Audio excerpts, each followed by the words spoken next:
Olá, pessoal. É um prazer.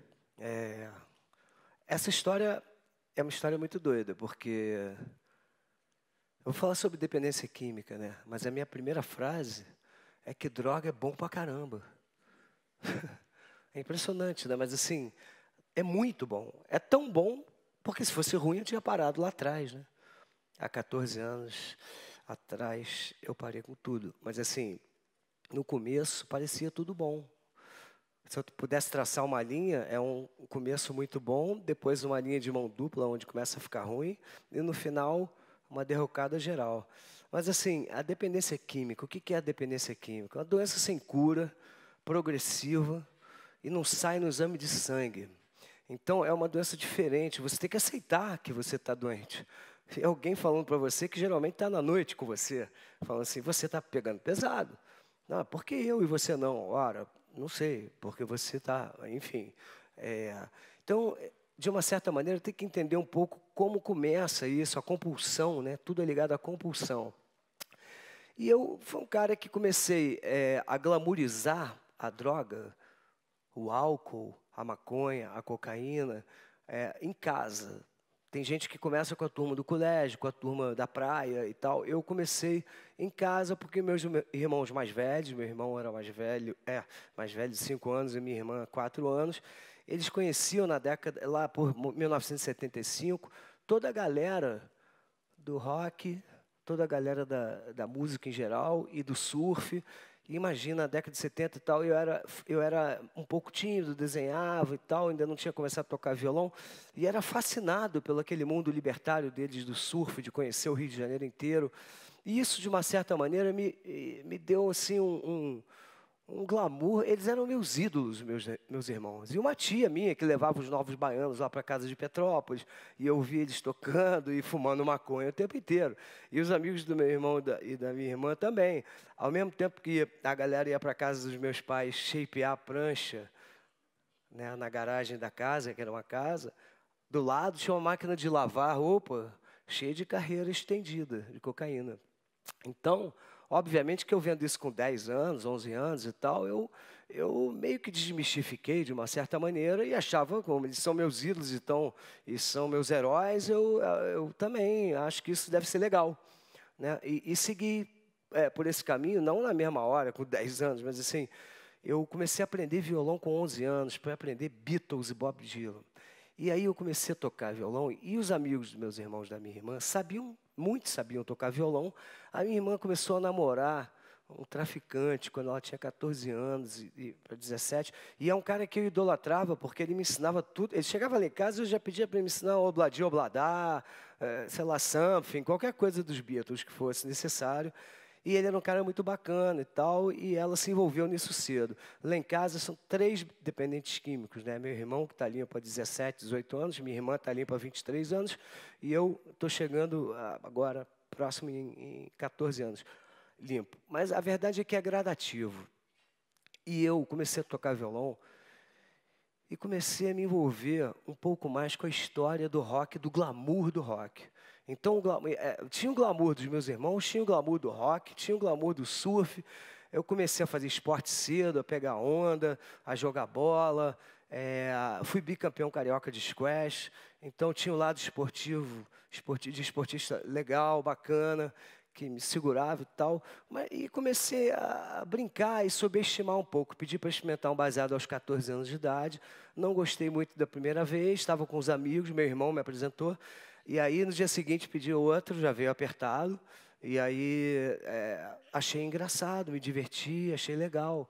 Porque se fosse ruim, eu tinha parado mesmo. Então, comecei a fumar, desmistifiquei, de uma certa maneira, a droga. E entrei na PUC com 17 anos de idade. Enquanto isso, fui aprendendo violão, aprendi a tocar baixo, montei minhas primeiras bandas, comecei a fazer show, comecei a ter minha própria turma, e comecei a gostar do rock and roll e gostar das histórias do rock and roll, dos meus heróis que depois morreram de overdose ou que já tinham morrido. E eu estava naquele meio, entrando naquele meio. Mas a culpa não era do meio, A dependência química é muito individual, a compulsão é individual. Então, eu não sabia direito onde estava me metendo, até porque não sai no exame de sangue, não tem uma linha divisória do gramado, onde você acorda e sou um dependente químico. Opa, não, não tem.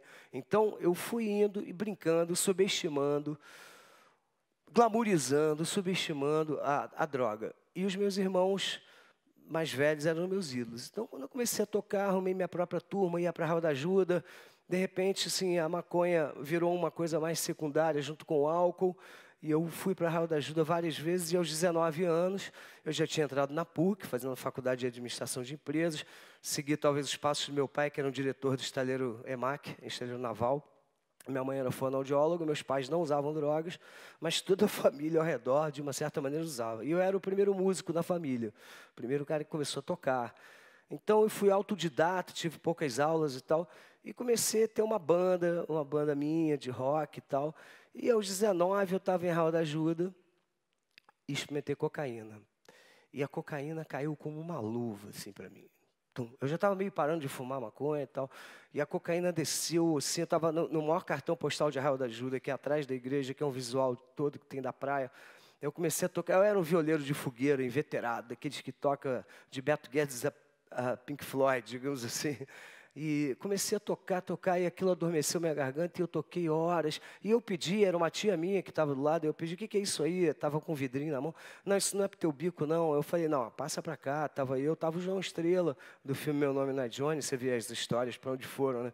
Então, eu comecei a gostar, mas só cheirei 6 meses depois, numa festa na Hípica, no Rio. E ali eu descobri o banheiro, quando eu fui no banheiro, o banheiro feminino sempre tem filas enormes. O banheiro masculino é mais rápido, parecia, mas esse banheiro demorava horas. E eu pensei assim, pô, por que o banheiro está demorando tanto? Daqui a pouco saíram 5 do banheiro cheirando cocaína. E eu entrei também com mais uns 5 cheirando. E uns meses depois, de novo, a mesma coisa. Nessa época eu comecei a tocar com o João Penca e os Miquinhos Amestrados, que não gostavam disso. Começamos a pegar onda juntos, jogar bola e tal. Emendei João Penca, Léo Jaime, em 86, 87, 88. Com Léo Jaime, o filme Rock Estrela nos cinemas, estouradaço. A gente, 8 músicas na rádio, a gente tocando 5 shows por semana. E também não tinha muita cocaína ali. Alguns episódios isolados de equipe técnica, um pouco da banda.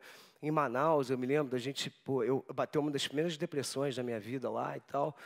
Mas seguindo, em 88 o Léo Jaime parou de fazer show, o Lobão me chamou para tocar com ele, eu fui tocar com o Lobão, e ali a turma também se encaixou legal, todo mundo, a banda, o próprio Lobão, nós todos, éramos uma família, gravamos DVD no Morumbi, para 90 mil pessoas, quer dizer, gravamos um disco em Los Angeles, fizemos milhões de coisas, eu com 24 anos, por aí e tal. E era super legal, vários discos e tal. Mas ali já começou a bater a outra linha, a linha que vai e volta. Eu comecei a chegar em casa, morava com os meus pais, comecei a chegar meio deprimido. Ficava na cama assim, meio triste, pô, cara, não consigo, que coisa estranha, essa deprê da cocaína. Quanto mais sobe, mais desce, né? Essa é a verdade, você não transita ali. Então, ali já comecei a sentir alguns sinais, assim, né? Mas nada, como a minha irmã já tinha passado problemas, e achado uma clínica e tentando se recuperar, o meu irmão também estava com problemas e eu achava que cada um tinha um estilo de vida diferente. O meu era rock and roll. Eu sou um rockstar, eu vou seguir a linha dos Rolling Stones, Led Zeppelin, sei lá de quem for.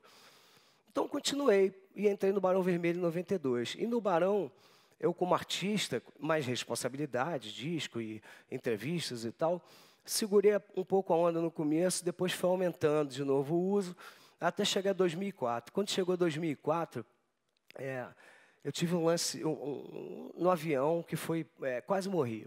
Eu vi teto preto, achei que eu ia morrer, eu vomitei de Campinas a Recife, teria a pé do Rio a Salvador, né? Não, mas eu vomitei de Campinas a Recife, todos os saquinhos de vômito do avião, tem um médico a bordo, eu só vi isso em filme, de repente era para mim o médico, eu falei, caraca, existe um médico a bordo mesmo, é verdade. E ele chegou na minha frente e falou, foi boa a noite ontem? Eu falei, foi boa. Enfim, fui para o hospital, tinha um festival para 60 mil pessoas. Eu fui para o festival, tomei água de coco, depois de parar no hospital, tomar soro, dormir 40 minutos. Isso foi um sinal, 2004 mais ou menos. Eu já tinha feito Rock in Rio, todos os festivais possíveis. E aí cheguei perto de final de 2004, ali, eu já comecei, uma outra situação aconteceu, mais umas 3, é muita situação para contar, minuciosamente, pelo tempo que a gente tem. Mas a verdade é que eu comecei a ficar muito deprimido, e aí já tinha nascido um filho meu, que está com 20 anos agora, eu parei quando ele tinha 5 anos de idade. Eu estou casado há 23 anos, poderia ter perdido o casamento, poderia ter perdido o trabalho, mas eu quase perdi. Eu só não perdi porque eu parei a tempo. Então, eu fui um dia para Teresópolis, e nesse dia foi o dia final, onde os barões falaram para mim, não, cara, ou você para, ou está fora. Porque eu saí de Teresópolis para Petrópolis para pegar pó e tal. Eu estava acostumado a fazer isso. E nesse dia, eu já tinha passado por 2 situações, eu no quarto, em casa, olhando para o teto, falando assim, cara, não tem mais saída, acho que eu vou me matar. Vai acabar com esse sofrimento, porque é desesperador. O vício da cocaína, o vício da droga, acho que eu experimentei, é desesperador. É estar numa teia de aranha, é pague para entrar e reze para sair. E estava lá eu no quarto, assim, vou ligar para um taxista me levar para a Ponte Rio-Niterói, eu conheço o cara. Aí eu peço para ir ao banheiro no meio da ponte, é impossível isso, é proibido. Mas eu pensava na minha cabeça, doentia, isso é uma doença, que eu poderia pular, não do voo menor, porque poderia dar errado, mas do voo maior, que aí eu caio e morro logo e acabo com sofrimento. Mas não, a mão não chegava nem no telefone. Fiquei parado assim, beleza. Procurei ajuda, depois de uma reunião do Barão Vermelho, falando que ou eu parava com tudo, ou eu estava fora da banda, porque eles estavam com medo que eu morresse. Estavam com medo de me perder. Isso é até emocionante, foram meus amigos dizendo que estavam com medo de me perder. E eu aceitei entrar no tratamento, era um hospital dia, clínica Centro Vida. Todo dia eu tinha que ir para lá e voltar de noite, assistia a 3 reuniões, voltava, assistia. No primeiro mês, eu gravei o DVD do Barão com 18 dias de abstinência, no Circo Voador, todo mundo doido pra caramba, brindando com champanhe, com a gravadora. E eu ali assim, caramba, vou para casa. Fui com a minha mulher. Fui com o Barão para os Estados Unidos com 1 mês de abstinência, já no tratamento, no Centro Vida. 3 dias de show lá, não bebi, não fiz nada. Ligava para minha terapeuta, Suzana Biazeto, falando assim, olha, tá tudo certo. Fui para a Inglaterra com 2 meses para gravar um DVD dos Beatles, uma banda de Beatles que eu tinha. Quer dizer, comecei a tocar por causa de Beatles, estava na Disneyland do rock, a Disneyland dos Beatles, e eu estava ali, todo mundo bebendo chopp, tulipas desse tamanho. E eu fui com a minha mulher conhecer museus, cafés, brechóis, falando que legal, existe vida além dos bares, que maravilha. Toquei no Cavern Club várias vezes e tal. E ali foi interessante, porque a gente engravidou, quer dizer, minha mulher engravidou, eu participei da situação. E aí nasceu o nosso segundo filho, 1 ano depois. Mas eu volto para o Brasil, mixo o DVD dos Britos, morre o Jaderson, o doutor Jaderson, que é o que salvou a minha vida, o Jaderson Caú Filho, psiquiatra da clínica, ele morreu fazendo esteira aos 51 anos de idade. Eu me utilizei disso para continuar no tratamento e falar assim, eu vou provar para ele que eu vou ficar limpo até o final da minha vida. Eu sei que é um dia de cada vez, eu sei que é matar 1 leão por dia, mas isso também a gente vai avançando, a cada dia vai melhorando, e as conquistas foram surgindo. Então, a partir dali, com 10 meses, eu fui indicado à coordenação de reuniões na Clínica Centro Vida. Eu coordenei durante 3 anos, e coordenar era difícil, era como estar aqui agora, com uma galera, e eu tendo que linkar um caso ao outro, as pessoas estavam chegando, os que têm mais tempo de abstinência, ao mesmo tempo orgulhoso de ter sido indicado pelo grupo, pelas terapeutas, pelo pessoal do Centro Vida, e coordenei 3 anos. E as conquistas desse tempo todo, de 2 de agosto de 2005 até o dia de hoje, foram tantas que eu não posso enumerar aqui, que eu vou demorar horas.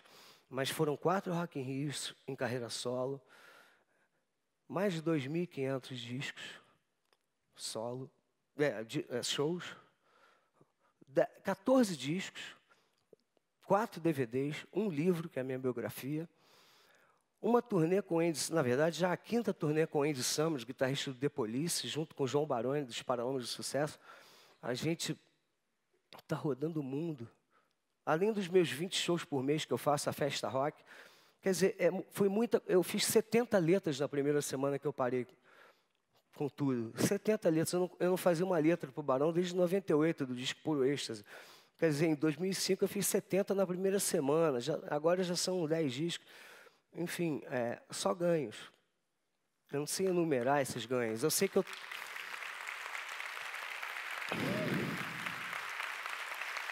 Todo mundo tem saída. Vi muita gente morrer recaindo, mas é uma doença. A recaída, ela faz parte da doença, não do tratamento. E eu botei na minha cabeça que um dia de cada vez eu ia seguir em frente o meu caminho. E eu fui construindo coisas, né? Você tem que construir coisas. Se eu era compulsivo para me destruir, agora eu vou ser compulsivo para me construir. Essa turnê com o Andy Summers, por exemplo, me deixa nervoso, óbvio, vir para a Argentina, para o Chile, cantar The Police, com o ícone. Mas, de repente, estou eu lá fazendo. Então, eu não troco o pior dia da minha abstinência pelo melhor dia da loucura. Não troco.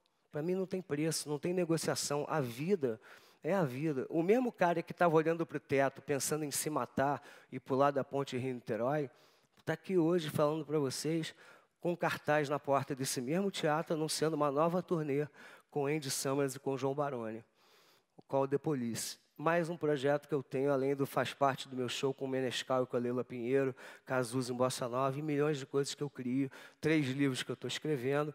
Então, a vida, para mim, não tem preço. Eu, a partir de agora, a minha missão é valorizar a vida. Eu parei pela minha mulher, pelos meus filhos, por mim e por tudo que eu posso construir de acordo com os passos que eu vou dando daqui para frente. Porque a vida é a vida.